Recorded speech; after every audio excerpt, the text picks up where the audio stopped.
Bonjour et bienvenue sur Algomus. Je démarre aujourd'hui une nouvelle série de vidéos pour vous parler d'un langage qui me tient fortement à cœur, qui est le C++. C'est le premier langage avec lequel j'ai commencé à travailler et c'est un langage vers lequel je reviens régulièrement, même si je ne suis pas que développeur C++. Et donc j'aimerais, au travers de cette série de vidéos, vous montrer un petit peu comment fonctionne le langage, partir de zéro, installer un environnement et essayer de comprendre petit à petit les concepts du C++. Le C++ est pour moi un langage très intéressant puisqu'en fait, il vous permet de faire à peu près tout. Vous avez le droit de toucher à la mémoire, vous avez le droit de faire de l'héritage multiple, enfin il vous laisse accès à tout. Ça ne veut pas dire que c'est forcément une bonne idée de faire tout ce que le C++ vous permet de faire, mais par contre, il vous laissera une grande liberté en termes de programmation. Dans ma chaîne, j'ai beaucoup parlé de Python pour l'instant. Python est un très bon langage aussi, et on va en profiter justement pour voir quelles sont les différences entre les deux langages, quels sont les avantages de chacun, et on va comparer un petit peu de temps en temps l'un à l'autre pour voir quelles en sont les différences et pour qu'on comprenne bien les différents mécanismes des différents langages. Donc, dans cette première vidéo d'introduction, on va présenter un petit peu le langage C++ et on va monter un environnement pour pouvoir commencer à développer en C++. On va s'attarder au fait que le C++ est un langage compilé et expliquer ce que veut dire un langage compilé. On va aussi, je vais vous donner quelques raisons d'apprendre le C++. Peut-être vous vous dites, voilà, je suis déjà très à l'aise avec un langage, pourquoi j'accepterais de prendre du temps pour apprendre un langage supplémentaire? J'espère qu'au travers de cette petite présentation, j'arriverai à vous donner envie de vous lancer dans ce nouveau langage. Je vous donnerai un point de vue un petit peu plus personnel de ce que je pense du C++, donc c'est pas quelque chose d'objectif, c'est comment moi je vois le langage. Et enfin, comme je vous l'ai dit, on terminera la présentation par la mise en place de l'environnement de développement. On essaiera de comprendre quels sont les éléments dont on a vraiment besoin pour développer en C++, et on va essayer aussi de raccrocher le compilateur C++ à des IDE que l'on a l'habitude d'utiliser, comme par exemple Visual Studio Code, et je vous donnerai plusieurs pistes pour essayer de voir dans laquelle vous êtes le plus à l'aise pour développer en C++. Donc je vous propose de commencer cette présentation. Alors, pour présenter le langage, le C++, est d'abord un langage compilé. Donc, compilé, ça veut dire que pour pouvoir exécuter un programme en C++, vous aurez besoin d'un compilateur. Donc, en vous disant ça, j'ai pas encore dit grand-chose. On reviendra un petit peu plus tard sur la différence entre un langage compilé comme le C++ et un langage interprété comme Python, par exemple. On verra un petit peu la différence entre les deux. Alors, le C++, on a souvent cette question d'associer le C++ et le langage C. Il y a beaucoup de confusions qui sont faites entre les deux langages. Est-ce qu'on se dit, est-ce que c'est le même langage? Est-ce que c'est des langages complètement différents? Non. En fait, l'inventeur Björn Stroustrup, qui voulait à la base s'est basé à la base sur le langage C, et en fait voulait développer le concept d'objet pour le C. Et donc en fait, il voyait le C++ comme le langage C avec des classes. Alors ça a plusieurs avantages. C'est-à-dire qu'il y a énormément de choses qui sont compatibles entre le C et le C++. Si vous passez de l'un à l'autre, en fait, vous allez voir qu'il y a énormément de similitudes. Le C, par contre, lui, n'a pas de classe. Donc, c'est-à-dire que tout ce que vous écrivez en C++, par contre, n'est pas compris en C. Tout ce qui est compris en C peut être compilé en C++, mais par contre, tout ce qui est écrit en C++ ne peut pas être compilé en C. Alors, on se dit, pourquoi finalement, alors que le C++ est une évolution du langage C, finalement, on se sert encore du C? Eh bien, parce que le C a encore beaucoup d'avantages, notamment le fait d'être très optimisé au niveau de l'utilisation de la mémoire, et il y a des applications pour lesquelles on n'a pas forcément besoin de se charger avec des classes, avec le concept d'objet, et donc on va choisir le langage C à chaque fois qu'on a besoin d'être très optimisé au niveau vitesse de traitement et au niveau utilisation de la mémoire, et qu'on n'a pas besoin de faire des programmes très compliqués. C'est typiquement le cas de la programmation embarquée, ou de l'Internet of Things. Quand vous avez maintenant des logiciels qui sont dans votre frigo ou dans des petits calculateurs dans votre automobile, eh bien c'est souvent encore le C qui est privilégié pour sa vitesse, et de toute façon c'est des petits programmes pas compliqués, pas avec une grande architecture, où on n'a de toute façon pas besoin du concept objet, donc le C est encore vraiment un argument de choix pour ces applications-là. Donc le C n'est pas un langage qui va disparaître au profit de C++. Encore une fois, il faut bien comprendre qu'on va avoir des applications différentes, et pour les applications différentes, eh bien, on va avoir besoin d'avantages, on va essayer de tirer le maximum d'avantages des langages. Si vous avez très peu de place, très peu de mémoire, et qu'il faut que ça aille très vite, vous allez utiliser du C. Si vous allez sur des projets beaucoup plus complexes que vous allez devoir découper avec une grosse architecture et que vous avez besoin du concept objet, vous allez utiliser le C++. Encore une fois, il n'y en a pas un qui est meilleur que l'autre, c'est plutôt le cas où vous allez l'utiliser qui va en fait imposer l'un ou l'autre. Alors, le nom du C++, d'où est-ce que ça vient ? En fait, ça vient tout simplement d'une des notations du C++. On avait l'habitude d'écrire en algorithmie, par exemple, quand on avait une boucle qu'on voulait incrémenter, on se déclarait souvent un entier n. On déclarait un entier n. Cet entier n, on l'initialisait par exemple à 0, et on disait qu'à un moment donné, on voulait mettre plus, qu'on voulait incrémenter n de 1, et on faisait n égale n plus 1. Donc, dans un langage de programmation, donc là, je suis en algo, ça c'est ce qu'on aurait fait en algorithmie, dans un langage de programmation classique, on aurait écrit ça, juste la dernière ligne, n égale n plus 1. Et en C++, en fait, on a une particularité du langage, c'est que l'instruction n égale n plus 1, on peut l'écrire tout simplement n plus plus. Et là, en fait, dans le langage, on comprend qu'on fait n égale n plus 1. Et donc, en fait, le langage, on l'a écrit C++, parce qu'effectivement, C++, ça voudrait dire, en fait, qu'on fait C égale C plus 1. Et donc, le nom vient simplement de dire que le C++ est une incrémentation du C. Si vous voulez, c'est la version plus 1 du C. Voilà. Petite histoire sur le nom du C++. Pour en terminer avec cette présentation, le langage C++ est libre de droit, c'est-à-dire que vous pourrez programmer en C++ sans rien payer. Tous les outils sont gratuits, les compilateurs sont gratuits, les IDE, vous pouvez travailler avec n'importe quel IDE que vous avez déjà, si vous êtes habitué à travailler avec Sublime Text, avec Visual Studio Code ou avec d'autres, vous pouvez tout à fait continuer à travailler avec eux. Donc ça, je parle beaucoup d'environnement Windows parce que moi je suis sous Windows. Naturellement, si vous êtes sous environnement Unix, Linux, que vous travaillez sous Emacs, sous VI ou ce genre de choses, naturellement, les environnements sont toujours là. Je parlerai très peu de l'environnement Unix, Linux, pour la simple et bonne raison, en fait, que l'environnement Unix a déjà été écrit en C, et donc, en fait, tous les outils sont déjà présents sous Unix pour que vous puissiez démarrer directement la programmation en C++. Tous les compilateurs sont déjà installés de base. Et donc, c'est pas parce que ce langage a été créé dans les années 80, en fait, qu'il est resté figé. En fait, ce langage évolue toujours.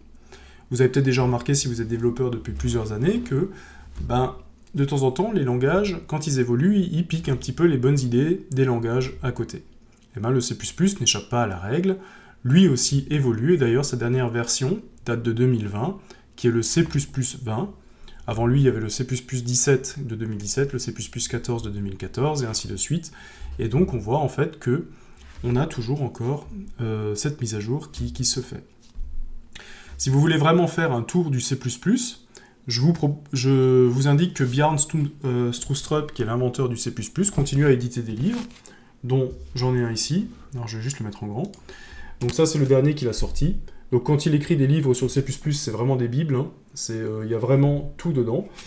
Et celui-ci, en fait, vous voyez que tout en haut se base sur C++ 11. C++ 11, ça veut dire que c'est la version de 2011. Donc il n'est pas tout à fait à jour, il n'est pas sur la dernière version, mais vous allez voir aussi que les versions, en fait, rajoutent des facilités, sans pour autant révolutionner tout le langage. Si vous êtes déjà à fond, vous connaissez toutes les notions de C++ 11, ça va déjà être une grosse différence. Enfin, vous êtes déjà un bon développeur C++. Ok, voilà pour cette présentation, pour qu'on sache un petit peu où on met les pieds avec le C++. Alors, je vous parle depuis le début de cette présentation que le C++ est un langage compilé. Et je ne suis pas encore revenu sur cette notion pour l'expliquer. Et donc, en fait, en programmation, on oppose toujours le langage compilé au langage interprété. Alors, vous êtes peut-être habitué déjà à travailler avec des langages. On a longtemps parlé de Python sur cette chaîne, et bien Python est un langage interprété. Et on va essayer de comprendre un petit peu quelle est la différence et qu'est-ce que ça veut dire. Encore une fois, il n'y a pas une meilleure solution qu'une autre. Je vais, au travers de cette slide, juste vous expliquer la différence pour que vous ayez bien ça en tête, pour que le jour où vous avez à faire un choix de langage pour une application bien précise, vous preniez le meilleur choix pour cette application. Donc, qu'est-ce que c'est qu'un langage compilé ? Alors, un langage compilé, c'est un c'est un langage dont le code source, c'est-à-dire le code que vous écrivez, va être converti en code binaire. Alors c'est-à-dire qu'il va être converti en code compréhensible par la machine. À partir de ce moment-là, il ne sera plus lisible par un être humain, mais devient très facile à exécuter par la machine, et ça devient très rapide d'exécution. Donc, qu'est-ce que ça veut dire? On va imaginer, on va transposer un petit peu ce cas-là dans la vie réelle. On va dire, je m'exprime en français, et je voudrais rédiger un texte à destination de quelqu'un qui est anglais. Un anglais qui ne parlerait pas français. Donc, ce que je vais faire, je vais écrire mon texte en français, je vais appeler un traducteur et je vais demander que le texte soit traduit. Le texte, une fois traduit en anglais, eh bien moi je pourrais l'envoyer à n'importe quelle personne qui parle anglais. Tout simplement sans avoir à le retraduire. Je l'ai fait traduire une fois, et ensuite je peux l'envoyer facilement, et je ne perds plus systématiquement le temps de la traduction.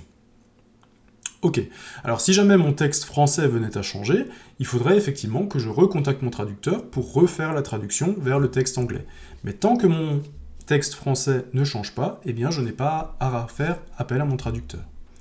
Donc si on revient un petit peu maintenant dans le langage informatique, j'écris mon code en C++, et le compilateur en fait va me traduire mon code C++ en un langage qui est compréhensible par la machine.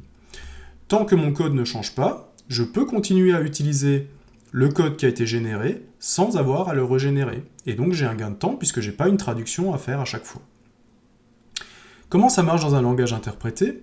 En fait, dans un langage interprété, le code source est interprété à chaque exécution. C'est-à-dire que là, j'ai vraiment un traducteur à côté de moi, je parle français, et lui traduit automatiquement à la volée en anglais.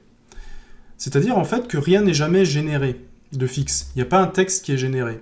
C'est-à-dire que si je veux refaire le même discours et que je veux de nouveau le convertir en anglais, je vais de nouveau avoir besoin de mon traducteur qui va de nouveau convertir à la volée. C'est pour ça que souvent les langages interprétés, on dit qu'ils sont un petit peu plus lents. Ils sont un petit peu plus lents parce qu'effectivement, il y a la conversion qui est faite directement avant l'exécution. Comme la compilation ne se fait qu'une seule fois, le programme issu d'un langage compilé est plus rapide à être exécuté parce qu'en fait, on n'a pas cette étape de conversion. Mais il doit être compilé à chaque fois qu'on change une instruction dans le programme ou alors qu'on change de machine.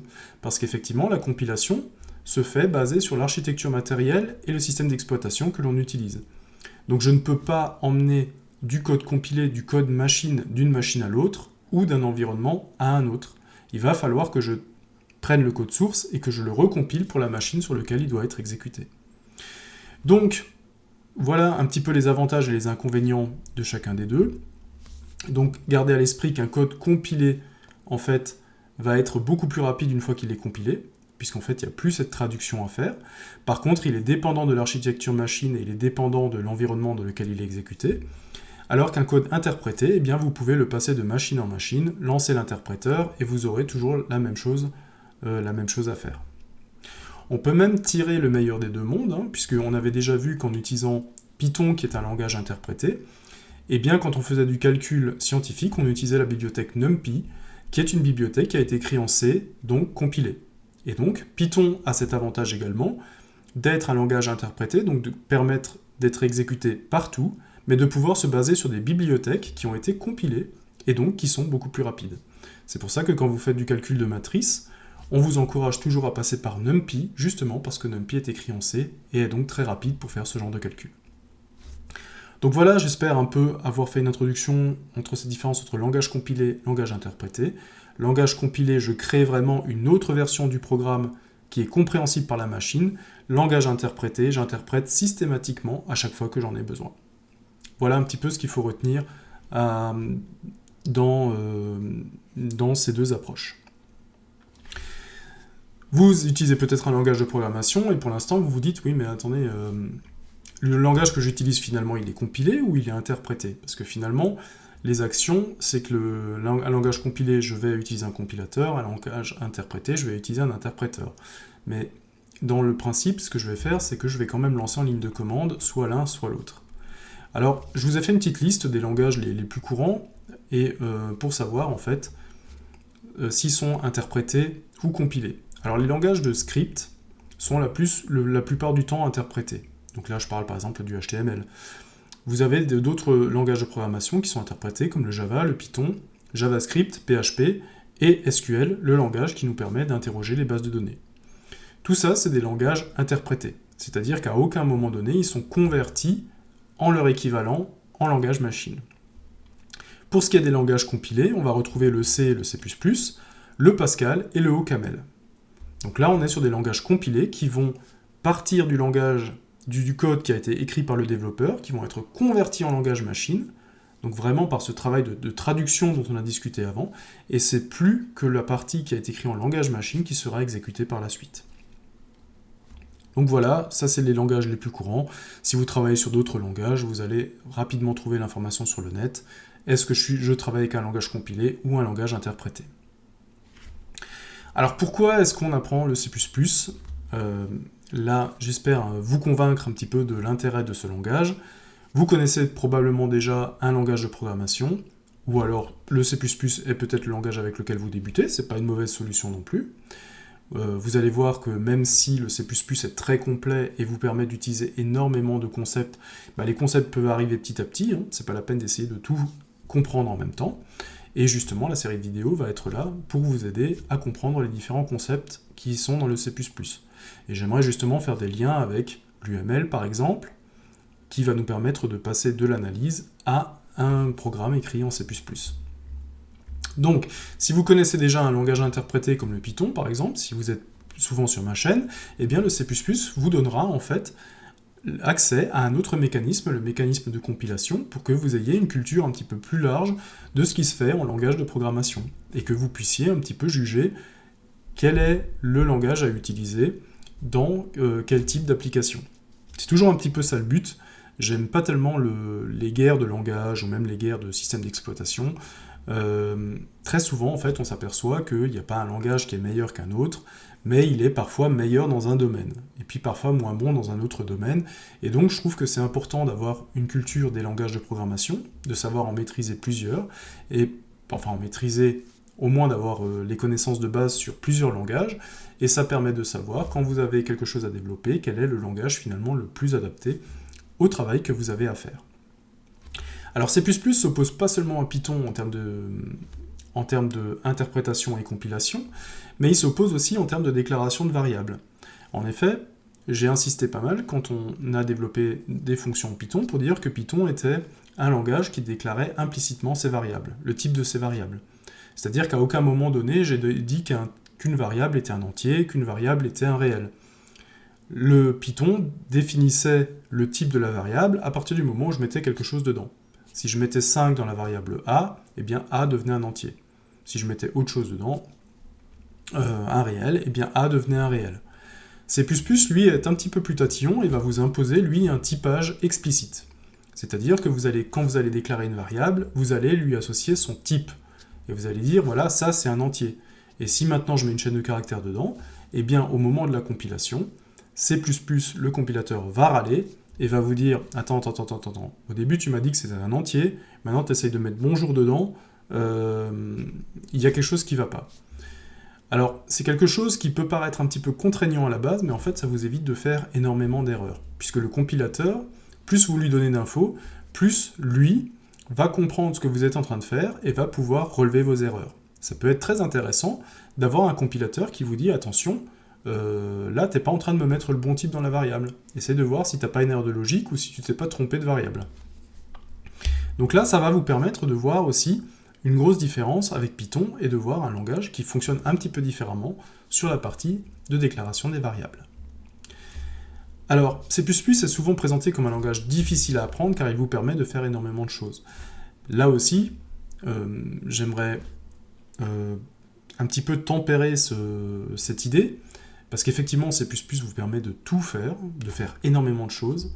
J'ai cité quelques exemples, on va pouvoir utiliser des pointeurs, on va pouvoir gérer l'utilisation de la mémoire très fine, on va faire de l'héritage multiple, mais avec C++, vous pouvez aussi faire des programmes très simples. Vous pouvez faire des fonctions d'affichage, vous pouvez faire un Hello World par exemple, très simplement, sans trop se casser la tête, et effectivement, tout ce que C++ vous apporte, vous pouvez l'intégrer petit à petit, l'apprendre par module, apprendre un petit peu plus ce que l'on peut faire, et puis l'intégrer. C'est-à-dire que C++ n'est pas difficile de base. C'est toutes les possibilités qu'offre C++ qui peuvent être un petit peu vertigineuses quand on débute. Mais rassurez-vous, on va les voir pas à pas, et vous allez voir que les notions finalement se comprennent assez bien, puisqu'elles répondent toujours à un besoin du développeur. Souvent, en fait, on crée rarement une fonctionnalité dans un langage juste parce qu'on peut la faire. Souvent, elle va répondre à un besoin du développeur, et on va essayer d'avoir cette approche-là, de dire toujours, voilà, en tant que développeur, ça serait bien que j'ai ça, et bien le langage l'a mis en place par ce procédé-là. Donc, c'est vrai que vous pouvez lire de temps en temps que le C++ est un langage difficile à apprendre. Si on y va petit à petit, il s'apprend comme n'importe quel langage. Il n'y a pas de souci à ce niveau-là. Alors, un point de vue personnel, la présentation du C++ est forcément biaisée, puisque, effectivement, en tant que développeur, c'est le premier langage avec lequel j'ai commencé à coder. Alors, j'ai commencé à coder avec le C, vraiment coder. J'avais touché un petit peu de Pascal avant, ou ce genre de choses, mais vraiment, se lancer vraiment dans des projets complexes, je l'ai vraiment commencé avec le C. Et donc, le C, et par extension, ensuite le C++, sont vraiment les premiers langages avec lesquels j'ai vraiment fait des projets importants. Donc c'est un langage que j'ai toujours continué avec lequel j'ai toujours continué à travailler, même si je ne travaillais pas avec professionnellement, je continuais toujours à l'avoir un petit peu je continuais toujours pour ma culture personnelle à travailler dessus. C'est un langage que j'aime énormément. Là aussi, on va se rendre compte que les langages, en fait, vont souvent dépendre de l'environnement dans lequel on travaille. Et si vous travaillez par exemple dans l'industrie ou dans la programmation embarquée, vous allez très souvent vous retrouver confronté à du C et du C++. La programmation embarquée, on en a déjà parlé un petit peu, ce sont des contraintes d'optimisation et de mémoire limitée qui vont vous imposer pratiquement d'utiliser le C, puisque c'est un des langages qui est le plus optimisé pour ce genre d'application. Et le C++, c'est un langage pareil compilé qui est donc très rapide lors de l'exécution, et donc là aussi il va être utilisé énormément pour des applications qui doivent être très optimisées, et je pense notamment aux jeux vidéo qui sont souvent basés sur une architecture ou sur des bibliothèques qui sont écrites en C++. Je redonne l'exemple de NumPy que j'ai déjà cité tout à l'heure. Quand vous faites du calcul matriciel, même en Python, langage interprété, eh bien on va passer sur NumPy qui est compilé en C pour justement encore gagner du temps. Alors, je vais quand même mettre une petite restriction dont je me suis rendu compte au cours de ma vie de développeur. C++ vous permet de faire énormément de choses, mais c'est pas parce que C++ vous permet de faire toutes ces choses-là que c'est une bonne idée de les utiliser. Je pense là notamment par cette phrase que C++ vous permet de faire de l'héritage multiple sur des classes.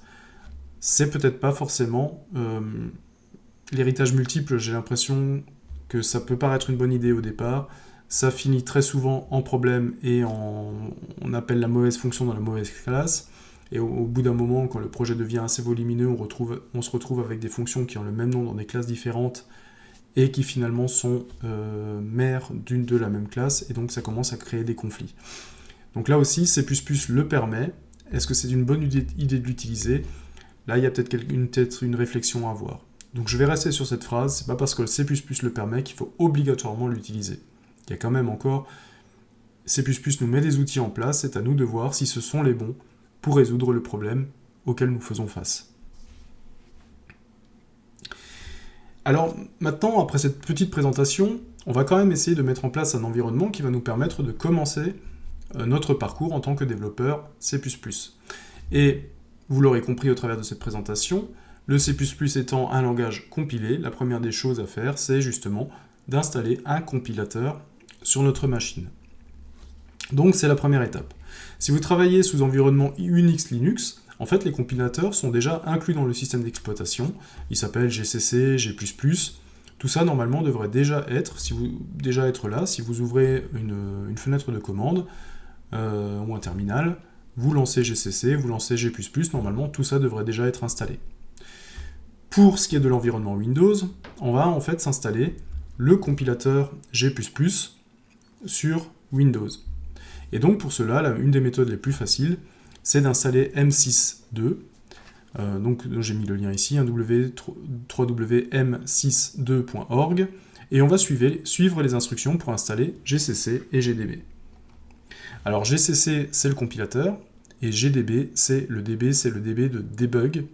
Ça va nous permettre en fait de donner des instructions lorsque vous avez un programme qui ne fonctionne pas normalement, enfin qui ne donne pas les résultats que vous avez escomptés, eh bien le débugger va vous aider à trouver d'où vient l'erreur. Bon, donc du coup, si on installe M6.2, en fait on va se retrouver sur la page M6.2, et là vous avez en fait tout le processus d'installation qui se lance. Vous pouvez télécharger un exe, donc M6.2, vous voyez que c'est une collection d'outils et de librairies qui va vous créer un environnement natif sous Windows et qui va vous permettre de lancer le compilateur GNU GCC dans un environnement Windows. Donc là, vous allez suivre toutes les instructions, et donc à la fin, vous allez avoir votre fenêtre de dialogue M6.2 qui va ressembler à ça. Pof.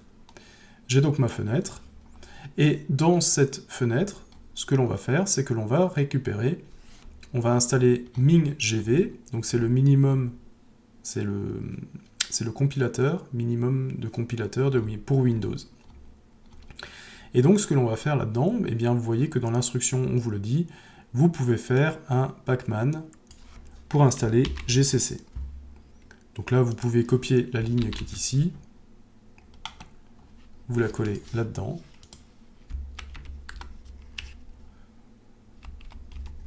Quelques petits parasites. Voilà, et vous voyez qu'en fait, il va installer le compilateur GCC. Ok. Donc, moi, je vous ai parlé de GCC, je vous ai aussi parlé de GDB, le debugger, que l'on va pouvoir associer à Visual Studio Code. Donc, je vous propose de l'installer directement également. Pour savoir un petit peu comment s'appelle ce que vous avez installé, vous avez ici le package index. Le package index de... Alors, je vais y revenir. En haut à gauche, vous avez le package index. Le package index, en cliquant dessus, vous avez tous les index, tout ce que contient M6.2. Et donc, en fait, là, vous pouvez aller à gauche sur package, ici, à gauche. Et package, en fait, va vous donner la liste de tous les paquets disponibles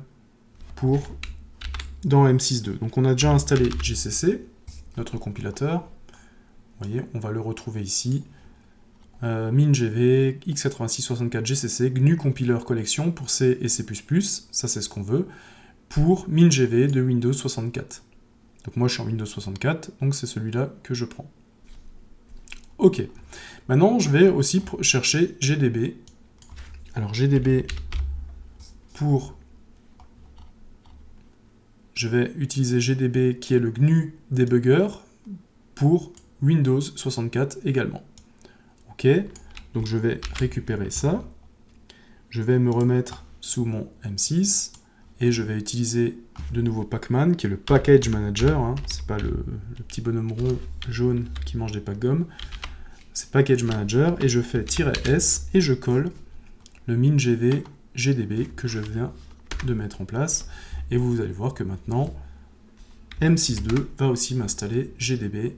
Donc moi ça va très vite hein, parce que je l'ai déjà installé, donc en fait il vérifie juste ce qui a changé.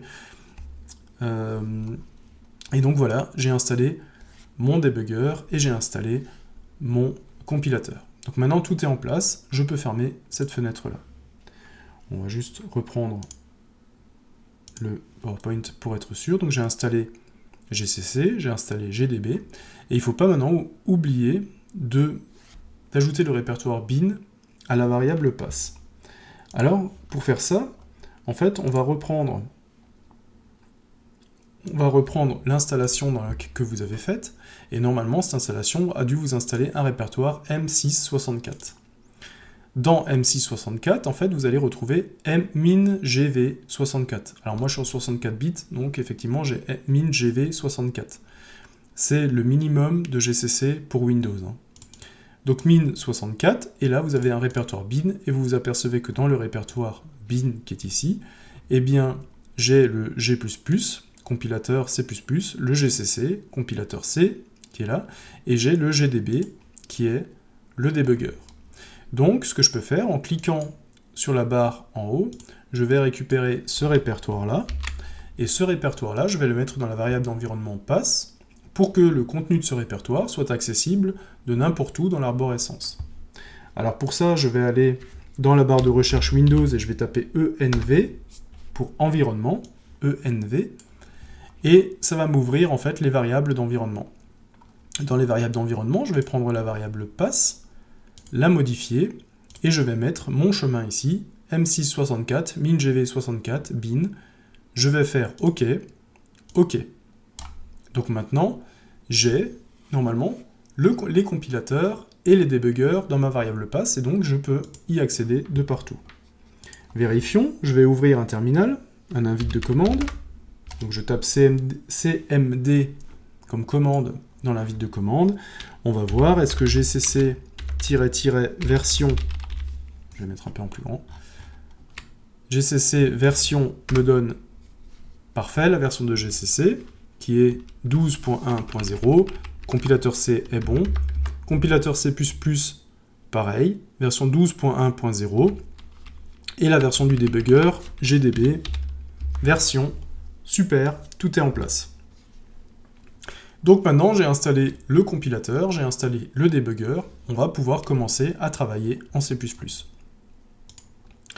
Alors, là aussi, il y a plusieurs écoles, et je vais vous en présenter plusieurs. Il y a des gens qui n'aiment travailler qu'en ligne de commande, parce qu'ils sont habitués à ça, et on peut naturellement travailler entièrement en ligne de commande. Donc, comment est-ce que ça marche? On va se prendre un fichier source C++, donc là j'en ai créé un, j'ai créé un Hello World assez classique, et donc quand vous créez un fichier C++, il faut mettre une extension pour savoir que ce fichier correspond à du code source C++. Alors on utilise très souvent le C majuscule, .C majuscule, pour dire que c'est du C++, C minuscule étant réservé normalement au C, ou alors on utilise l'extension CPP, C++. Et donc en fait, on va essayer, alors je me suis préparé juste ici, je me suis préparé un hello.cpp, on verra tout à l'heure ce qu'il y a dedans, hein. Donc c'est un programme C++, correct, et donc en ligne de commande, tout simplement, ce que je vais faire, je vais utiliser mon compilateur G++, je peux faire peut-être encore un peu plus grand,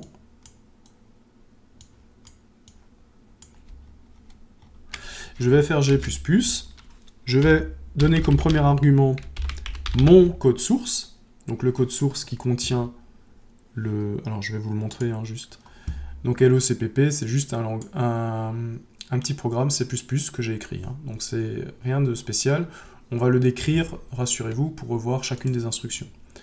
Donc je fais LOCPP et je veux savoir comment s'appelle le fichier qui va contenir le code machine. Alors je vais l'appeler par exemple hello.exe, puisque sous Windows, en fait, les exécutables s'appellent souvent .exe. Donc je vais lancer mon G++, vous voyez que pour l'instant, il n'a rien dit, il n'a pas râlé. Et si je fais un dir, vous voyez que maintenant, hello.exe est apparu. Ok. Donc, si je tape hello.exe, il va m'afficher coucou. Donc en fait, vous voyez que hello.exe a été exécuté par la fenêtre de terminal. C'est exactement le but du programme, c'était de m'écrire coucou. Donc là, vous voyez que j'ai converti mon fichier C++ en fichier exe, et à partir de ce moment-là, le fichier exe, je peux le lancer autant de fois que je veux, et systématiquement, il va m'écrire ce que je lui ai demandé, il va m'écrire coucou. Voilà. Donc là, on a fait notre première compilation. Donc, je vous rappelle, l'ordre de compilation, vous utilisez G++, vous mettez le nom de votre fichier source, -o pour output, c'est-à-dire quel est le nom du fichier de sortie. Le fichier de sortie s'appellera hello.exe. Donc là, vous pouvez lui donner n'importe quel nom. Voilà, donc ça c'est pour utiliser le compilateur uniquement avec une fenêtre de commande. Donc vous pouvez utiliser votre IDE, par exemple, à côté, vous tapez votre code, et vous le compilez, et vous pouvez le lancer directement. Donc là, on est sur un cas simple, où votre application en fait ne contient qu'un seul fichier. On verra que ça peut être un petit peu plus complexe le jour où vous aurez plusieurs fichiers dans un même projet. On va faire de la compilation séparée, mais ça, on ne va pas encore en parler tout de suite. Ok, donc, voilà, il ne reste plus qu'à lancer l'exécutable généré, c'est ce qu'on a fait, et on a bien vu que ça marchait. Alors, ça c'était pour la ligne de commande. Il y a des gens qui préfèrent naturellement travailler directement avec un EDI et avec un éditeur où tout est intégré. C'est-à-dire que vous écrivez votre texte et directement dans l'éditeur, vous pouvez aussi utiliser un compilateur. Donc c'est le cas de Visual Studio. Et dans le cas de Visual Studio, ici, par exemple, j'ai écrit un hello CPP. Donc, pour que Visual Studio comprenne la coloration syntaxique déjà, qui comprenne que je travaille en C++, l'extension est importante. Donc j'ai bien hello.cpp dans mon document. Et au niveau des extensions, si vous cherchez C++, vous allez trouver, vous pouvez installer le C++ IntelliSense, ici, qui va vous permettre justement de faire reconnaître la syntaxe du C et du C++ à votre VS Code. Donc là, vous avez énormément d'informations dessus, et vous avez notamment les informations, comment est-ce que je peux intégrer directement les compilateurs à Visual Studio. Donc moi j'ai choisi par exemple d'utiliser MinGV64, c'est celui qu'on a installé sur Windows, et donc si vous allez sur ce lien-là, en fait vous allez vous retrouver avec...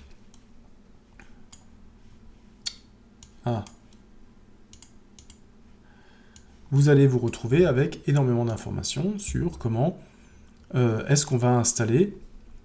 On va installer le compilateur directement pour MinGV. Donc on a installé Visual Studio Code, ça c'est bon. Le C++ extension, il faut l'installer aussi, ça on vient de le voir. On a installé M62, ça aussi. On a installé les tools. Et donc ensuite on a aussi mis tout ce qui était l'installation pour les deux compilateurs. On a testé les versions de G++ et GDB. On a vu qu'ils étaient installés, c'était bon.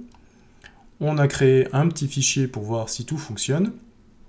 Et vous allez voir, au moment où on fait la compile, en fait, donc là, en fait, ça vous donne énormément de choses. Et au moment où on fait la compile, je vais revenir sur mon code, ici. Vous avez la possibilité, justement, alors moi j'ai déjà tout installé, pour faire les run code et pour faire le C++, mais en fait, au moment où vous allez lancer ici, en haut à gauche, le lancement, en fait, VS Code va vous créer un petit fichier, un petit répertoire.vs Code de configuration. Là, en fait, vous allez avoir un task.json qui va contenir, en fait, toutes les informations qui vont être liées à votre compilation. La commande lancée pour la... Alors, vous avez la possibilité de mettre un label, Donc je fais une par exemple, moi je l'ai appelé C++ compilation avec G++, et je dis par exemple que la commande, eh bien il va utiliser G++ exe qui se trouve dans M664 mingv64 bin. Donc ça, c'est le répertoire qu'on avait vu tout à l'heure. Les arguments de la compile, donc ça, les arguments, vous allez les retrouver dans la documentation. Je lui ai simplement dit qu'il va utiliser le standard C++ 20, donc la dernière version qui est originellement utilisée, et qui me mette en -o le fichier exe qui correspond au fichier qui est compilé. Voilà un petit peu la différence. Toutes les options là, vous allez les retrouver dans les options du compilateur. Donc, qu'est-ce qui va se passer? Eh bien, tout simplement, quand je vais d'aller dans le terminal et que je vais faire un run task, je vais avoir la task que j'ai mis ici, c'est C++ compilation avec G++, donc vous voyez que cet onglet-là est rempli avec le task.json que je viens de vous montrer, et quand je clique dessus, en fait, la compilation se fait. Voilà, tout simplement. Alors je ne suis pas sur le hello, c'est pour ça que la compilation ne se fait pas. Il faut naturellement que je me retrouve sur le fichier que je veux compiler, puisque le fichier, en fait, est... dans task.json, le fichier à compiler, en fait, est une variable qui va prendre le fichier sur lequel vous êtes. Donc là, ce que j'ai fait, c'est que j'ai essayé de compiler tasks.json, et ça, effectivement, ça ne marche pas.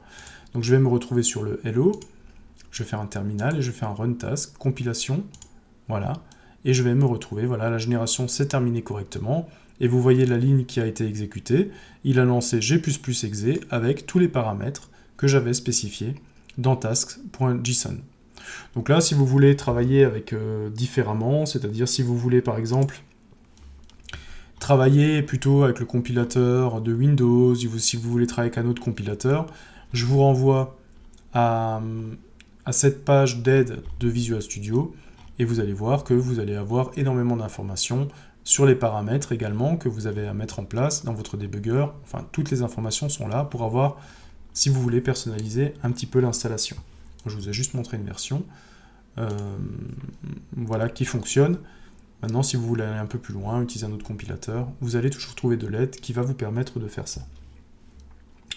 Dernière chose que je voulais vous montrer, vous pouvez aussi utiliser l'éditeur CodeBlocks. Alors CodeBlocks, vous pouvez aussi le retrouver directement sur le net, le télécharger, il est gratuit. CodeBlocks, en fait, c'est un éditeur qui est spécialement fait pour le C++, et donc vous aurez énormément de choses qui seront déjà préinstallées lorsque vous installez CodeBlocks. Quand vous arrivez sur CodeBlocks, vous avez la partie Download ici à gauche, sur laquelle vous pouvez aller télécharger CodeBlocks. Vous pouvez faire un download de la version binaire. Moi, je suis sous Windows, mais vous voyez qu'il y a aussi une version Linux et une version macOS. Et donc ensuite, vous cherchez juste CodeBlocks, le setup.exe. Et là, en fait, vous voyez directement que vous pouvez récupérer CodeBlocks, including compiler. Et donc, en fait, vous allez voir que CodeBlocks va intégrer directement le compiler MinGV. Alors, ça, il va l'installer directement, en entier. Et CodeBlock, en fait, à quoi ça ressemble? Eh bien, ça va ressembler à ça. Donc, c'est un éditeur un petit peu différent. Et là, vous voyez que vous allez avoir beaucoup moins de paramétrage à faire. Quand vous faites un Create New Project, que vous avez ici, quand CodeBlocks s'ouvre, il vous permet de créer directement un projet, vous avez la possibilité de créer plusieurs projets différents. Alors Qt, c'est vraiment quand vous allez faire une interface graphique. Pour l'instant, on va partir sur quelque chose de simple, une application console, c'est-à-dire qu'une application qui peut être lancée par le terminal et tous les affichages se feront dans le terminal. Donc on va faire Go. On va dire que notre application est en C++. OK. On va l'installer sous DTMP, ouais, c'est un projet temporaire, et je vais l'appeler par exemple premier essai. Voilà, vous voyez que tout se remplit, je vais avoir un premier essai CBP qui va contenir les informations de mon projet, et qui va créer un répertoire, premier essai, avec tout ça dedans. Pour ce que je vais utiliser comme compilateur, je vais utiliser le GNU GCC, donc celui qui a été installé avec CodeBlocks. Parfait. Là, ça va être pour l'instant des répertoires qui vont servir à la compilation, puisqu'il y aura des objets intermédiaires. Pour l'instant, ça, j'y touche pas, et je fais fini. Et donc, vous voyez que dans l'arborescence à gauche, eh bien, ça m'a créé premier essai, ça m'a créé directement un répertoire source, et dans le répertoire source, ça m'a créé un main CPP avec déjà du code C++ valide. Donc là, en fait, alors ce code, il va faire quoi? Bah, on le comprend assez vite, hein, le Hello World là, c'est de nouveau du classique. On va pouvoir exécuter un Hello World, donc un affichage Hello World sur la console. Donc pour pouvoir exécuter ce code, tout simplement, je vais utiliser Run là-haut, le triangle vert Run, et en cliquant dessus, alors on me dit que effectivement, je ne peux pas, c'est-à-dire que le projet n'a pas été construit, c'est-à-dire qu'il n'a pas été compilé, c'est-à-dire on n'a pas regardé si le projet était correct. Donc je vais d'abord faire un build, donc c'est la petite roue dentée jaune qui est juste à côté du run, un build, et il va me dire voilà, j'ai un premier aperçu, où il me dit voilà, le process s'est terminé, 0 minutes, 0 secondes, j'ai 0 erreur, 0 warning, et le temps en fait de la compilation s'est faite. Et vous voyez, qu'est-ce qu'il a fait? Vous voyez de nouveau qu'il a fait un G++, qu'il a utilisé l'option CPP, il a créé un objet O, donc là il est parti par une compilation par un objet, donc ça c'est quelque chose qu'on expliquera aussi, avant de générer finalement le bin debug premier essai exe qui sera finalement exécutable. Alors pourquoi il passe par une étape intermédiaire? Tout simplement, c'est ce que je vous ai expliqué avant, c'est que un projet ne comporte pas forcément qu'un seul fichier, et donc cette étape intermédiaire vous permet justement de compiler plusieurs fichiers qui se basent sur les codes les uns des autres. On verra ça un petit peu dans ce deuxième temps. Pour l'instant, on va rester sur le cas simple où tout notre code est dans un seul fichier. Bon, donc il est arrivé à compiler, donc il ne nous reste plus qu'à le lancer, et quand on le lance, vous voyez qu'il m'a ouvert une boîte de dialogue sur laquelle il y a écrit Hello World, et il me donne quelques petites précisions. Voilà le temps d'exécution, donc très très court, puisque ça ne fait pratiquement rien. Press any key to continue, ça veut dire simplement si je presse maintenant une touche, eh bien la boîte de dialogue disparaît, et vous voyez que j'ai bien eu le résultat attendu. Ok, très bien, donc là mon environnement est en place, je peux donc développer du C++ de différentes façons. je peux l'utiliser uniquement en ligne de commande, je peux utiliser mon Visual Studio Code, ou je peux utiliser CodeBlock. Donc ça, c'est maintenant à votre convenance, mais vous avez maintenant plusieurs sources pour pouvoir débuter en C++. Donc cette première vidéo était vraiment basée sur la présentation du langage C++. J'espère que ça vous aura donné envie de vous lancer dans ce langage, parce que c'est un langage qui est vraiment passionnant.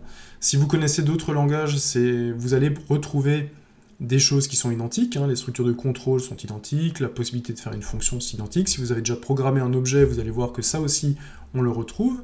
Mais je trouve toujours que C++ vous offre beaucoup plus de possibilités de faire les choses par vous-même. Il n'y a pas de mécanisme, par exemple, de ramasse-miettes ou de choses comme ça qu'on pourrait avoir en Java. La gestion de la mémoire incombe à 100% aux développeurs. Donc ça veut dire que vous avez le droit de faire tout, mais ça veut dire aussi que rien ne rattrapera les erreurs que vous faites. Donc, il y a un moment donné, il est bon en C++ de comprendre les concepts qui sont derrière pour ne pas se faire avoir et pour ne pas créer une application qui, par exemple, finirait avec le fameux Stack Overflow ou une saturation de la mémoire.